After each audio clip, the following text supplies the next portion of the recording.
श्री पूर्ण पुरुषोत्तम हरिजी नारायण भगवान की जय। श्री हरि जी के सब मुक्तों, भक्तों और दिव्य श्रोतागणों सबको श्री हरि के दासानुदास सेवक बाल किरण का सादर साष्टांग दंडवत सहित हृदयपूर्वक सब प्रेम प्रणाम। आज पसली 5 में भाई श्री विपुल भाई के द्वारा जो सुंदर प्रश्न पूछा गया था कि क्या प्रवर्तमान युग में यानी कि विज्ञान के ये टेक्नोलॉजी के युग में यह संभव है कि एकलव्य की तरह कोई गुरु की प्रतिमा बनाकर गुरु के पास से ज्ञान या इन्फॉर्मेशंस पा सके। ध्यान दे, ज्ञान और सूचना में बहुत अंतर है।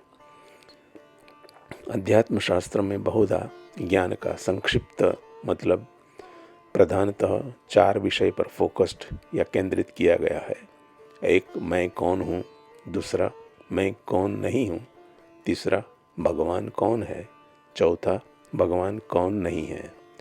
बाकी के यानी कि आध्यात्मिक विषय से अलग विषय में जो हमें माहिती या इन्फॉर्मेशंस या सूचना मिलती है वो बहुधा ये भौतिक जगत के लिए मिलती है। पूछे गए प्रश्न का समाधान भगवत कृपा से विज्ञान यानी साइंस और अध्यात्म दोनों का समन्वय करके मुझे जो प्राप्त हुआ है वो मैं इस पसली में आपके समक्ष उद्घाटित करूँगा, जिससे मुझे विश्वास है कि भगवान की कृपा से श्रोतागणों इस प्रश्न का महद अंश से आपको भी समाधान अवश्य हो जाएगा। तो चलो पहले हम इस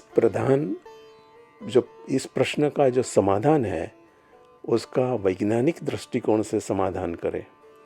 बहुधा हमारी मान्यता है कि जड़ पदार्थ या जड़ वस्तु या जड़ प्रतिमा इत्यादि हमें ज्ञान या इन्फॉर्मेशंस देने में सक्षम नहीं होती, असक्षम होती है यानी असमर्थ होती है। लेकिन आज के विज्ञान के युग में अगर हम स्टील से यानी कि धातु से बनी हुई मेटालिक एंटीना के बारे में सोचें तो हमारा जो सोचने का नज़रिया है वो अवश्य बदल जाएगा। मेटालिक जड़ पदार्थ अगर स्थूल बुद्धि से देखे तो नॉलेज या मैसेज या इन्फॉर्मेशन हमको देने के लिए, इन्फॉर्मेशन स्टोर करने के लिए, ट्रांसमिट करने के लिए ये जो है हमारा संदेशा रिसीव करने के लिए असक्षम यानी कि असमर्थ जैसे लगते हैं।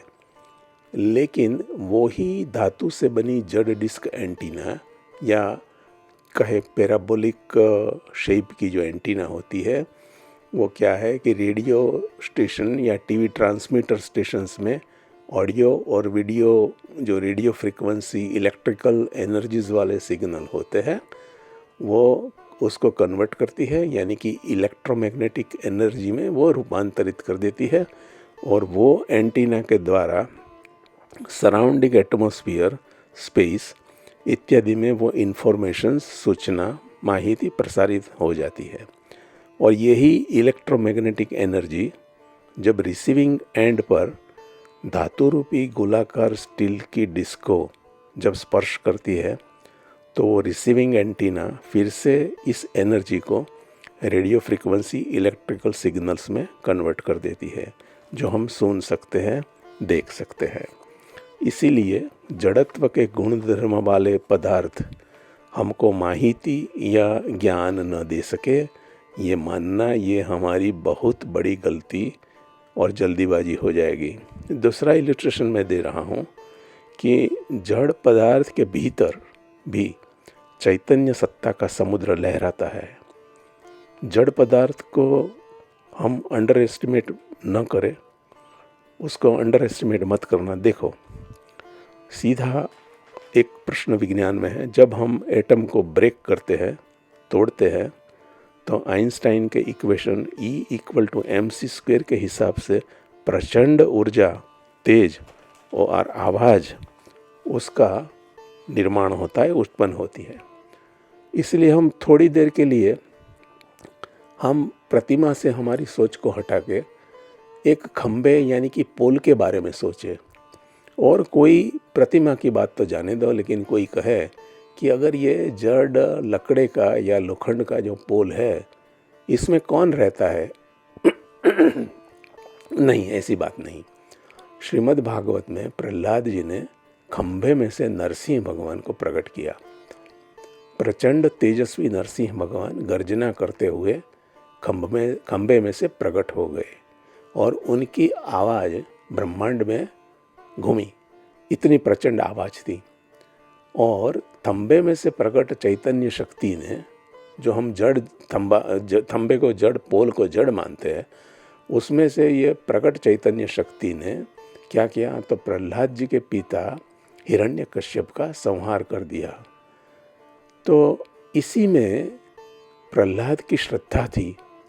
मेन इसमें क्या हमें ध्यान देना है कि इसी में प्रहलाद को श्रद्धा थी कि मेरे भगवान खंबे यानी कि पोल में भी है। तो ठीक उसी तरह भगवान की प्रतिमा को भी हमें अंडर एस्टिमेट नहीं करना चाहिए।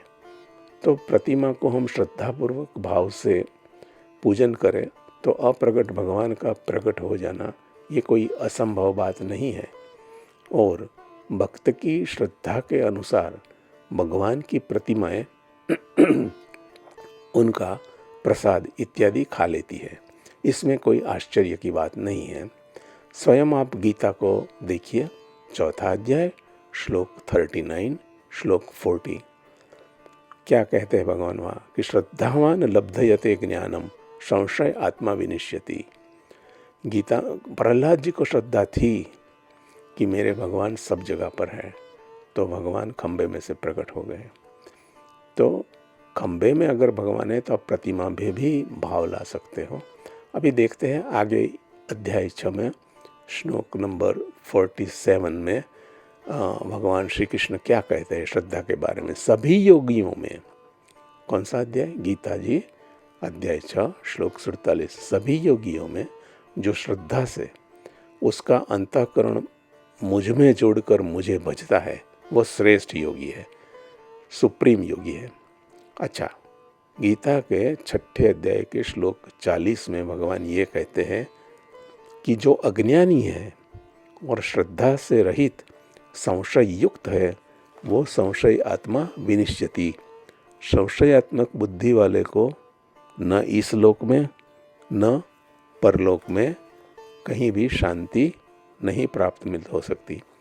प्रतिमा के बारे में श्रीमद् भागवत में 11 स्कंद में 27 नंबर के अध्याय में 12 नंबर के श्लोक में श्री कृष्ण जी ने स्वयं बताया है कि मेरी मूर्ति 8 प्रकार की होती है। पहले एकलव्य ने द्रोणाचार्य की प्रतिमा बनाई थी। अभी हम थोड़ी देर के लिए ये सोचते हैं कि श्री कृष्ण भगवान क्या कहते हैं। कहते हैं कि मेरी 8 प्रकार की मूर्ति होती है। कौन सा अध्याय, श्रीमद् भागवत 11 स्कंद 27 नंबर का अध्याय 27 श्लोक नंबर 12। कौन सी 8 प्रकार की मूर्ति श्री कृष्ण भगवान बताते हैं अपनी ही, पत्थर की, लकड़ी की, धातु की, मिट्टी और चंदन आदि की, चित्रमयी, बालुकामयी, मनोमयी और मणिमयी। आगे इसी अध्याय में श्लोक 13 में ये बताते हैं कि मंदिर में जो मेरी अचल प्रतिमा है उसमें उसके पूजन में आवाहन और विसर्जन नहीं करना चाहिए। ये मैं नहीं कहता हूँ, कृष्ण भगवान कहते हैं, प्रतिमा स्वरूप के बारे में बता दे। तात्पर्य यह है कि मैं सदा उस रूप में प्राण प्रतिष्ठा होने से प्रतिष्ठित रहता हूँ।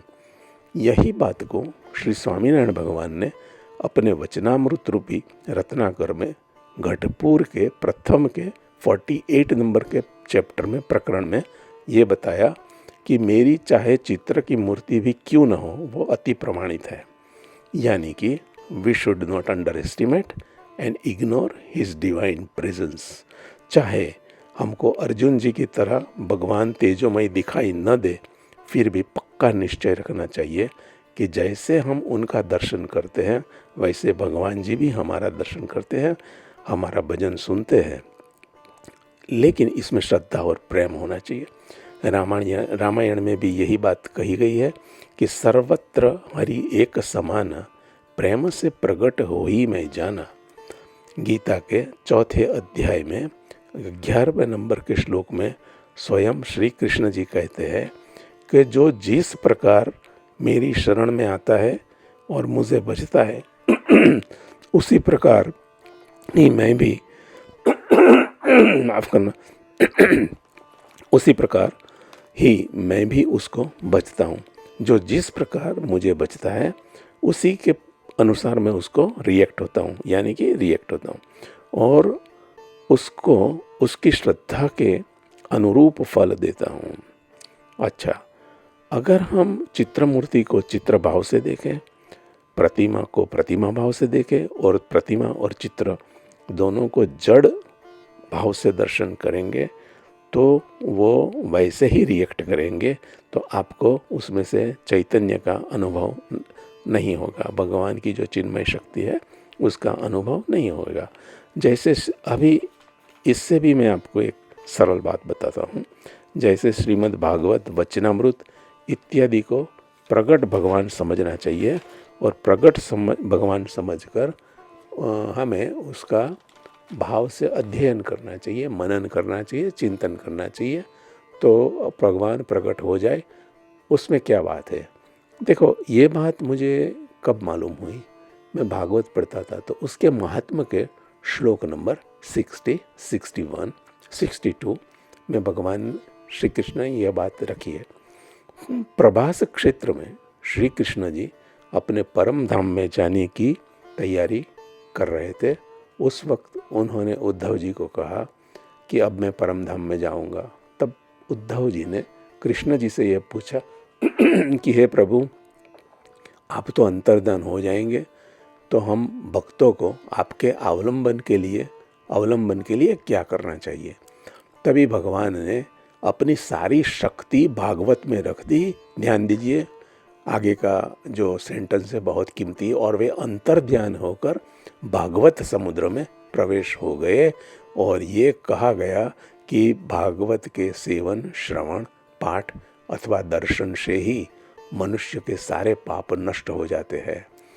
तो सुज्ञ श्रोताजनों, अगर प्रतिमा स्वरूप में अंतःकरण जोड़ना आपको कष्टदायक लगता है तो श्रीमद् भागवत, वचनामृत, श्रीमद् भगवद गीता इत्यादि जो ग्रंथ है, जो स्वयं प्रगट भगवान के स्वरूप है, उसको हमें नमन करना चाहिए, उसका श्रवण, मनन और अध्ययन करना चाहिए। और ये अध्ययन करने के बाद साक्षात्कार करके अपने जन्म को सार्थक कर लेना चाहिए। आप देखो स्वामीनारायण भगवान ने गढ़पुर के मध्य के 66 नाम के प्रकरण में ये बताया गया कि सुखदेव जी ब्रह्म स्वरूप थे, तो भी वो श्रीमद् भागवत का अध्ययन अति प्रीतिपूर्वक करते थे। और जो नैमिषारण्य में सुत पुराणी जो थे, 88,000 ऋषि मुनि हैं, वो सुत पुराणी के मुख से भागवत का श्रवण करते थे। वो सब ब्रह्म स्वरूप थे। और इसलिए हमको इसका, भागवत का, वचनामृत का, गीता जी का, रामायण का सारा श्रवण हमें आदरपूर्वक करना चाहिए, उसका मनन करना चाहिए, उसमें शंका नहीं रखनी चाहिए। और हमको सोचना चाहिए कि जो भगवान है वो सत्य संकल्प स्वरूप है, वो जरूर आपको सहाय करेंगे। क्योंकि 18 अध्याय गीता जी 66 नंबर का श्लोक, उसमें क्या कहा है कि जो भगवान का हम वचनों का बल समझ ले और उसके अनुसार उनकी शरण में चले जाए तो साधक चाहे कितना भी पापी न हो वो मोक्ष पा लेता है। 18 अध्याय गीता, 18वां अध्याय 66 नंबर का श्लोक। श्री स्वामीनारायण भगवान ने शिक्षापत्री में भी यही बात का अनुमोदन किया है। श्लोक नंबर 209, उसमें क्या किया कि मेरी वाणी मेरा स्वरूप ही है, मदवाणी मद स्वरूपम। यानी कि जो जीव भगवान का संपर्क करना चाहता है तो उसे उनके ग्रंथों का शीघ्र ही संपर्क करना चाहिए, उनका ज्ञान उनमें से लेना चाहिए। जैसा एकलव्य ने प्रतिमा में से लिया। ऐसा हमको सब गुरुओं के गुरु, श्रेष्ठ गुरु, उनका ज्ञान हमें क्या करना चाहिए, उनके जो पुस्तक है उसको पुस्तक भाव निकाल के प्रगट भाव, ये प्रगट भगवत भाव लाके उसको पढ़ना चाहिए, उसका अध्ययन और श्रवण करना चाहिए। और हमें निश्चिंत रहकर, क्योंकि भगवान का संकल्प है, तो मानना चाहिए, श्रद्धा रखनी चाहिए कि हमारा अवश्य कल्याण होगा। इसके बारे में मैं आपको और 2 चीज़ें बता देता हूँ। देखो, जो कछुआ होता है, टॉर्टोइस कहते हैं जो इसको, तो ये उन जो कछवी होती है, फीमेल कछुआ, फीमेल टॉर्टोइस, वो जो अब एग ले करती है, फिर उसके ऊपर माटी थपथपा देती है और फिर दूर चली जाती है। और वो दूर से अपने संकल्प से इंडा को स्पर्श नहीं करती है। इंडा तो एग जो है, अंडे है, वो तो मिट्टी के अंदर उन्होंने गाड़ दिया, तो वो स्पर्श नहीं करती है। कबूतर यानी कि पिजियन, ऐसे पक्षी तो स्पर्श करते हैं। और जो फीमेल कछुआ है, फीमेल कछुई, वो दूर से संकल्प करती है और एग वो है फर्टाइल होते हैं, उसमें से बच्चे होते हैं। वैज्ञानिकों ने कछुए को जब मार दिया, कछुआ और कछुई को, तो वो एग फर्टाइल नहीं हुआ और उसमें से बच्चे नहीं हुए। तो जब कछुआ का संकल्प काम करता है, तो भगवान का संकल्प क्यों काम नहीं करेगा?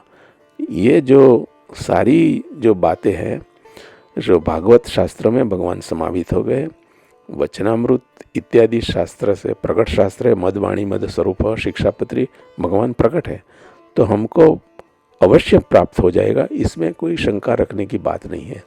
दूसरी बात मैं कहता हूँ कि भगवान का संकल्प अवश्य काम करेगा, ऐसी दूसरी बात शास्त्र में है, जिसे कीट भ्रमर न्याय कहते हैं। बहुत से आप लोगों को मालूम होगा कि जो भमरी होती है, जो मधुमक्ख, मध क्या बोलते हैं, हनी को वो लाके हर एक फूल पर जाती है और फिर हनी कलेक्ट करती है। वो मधुमक्खी, वो कीड़े जो है, कीड़ा बोलते हैं, उसको ले आती है और मिट्टी के दर में उसको रखती है और फिर बार बार उसको डंस देती है।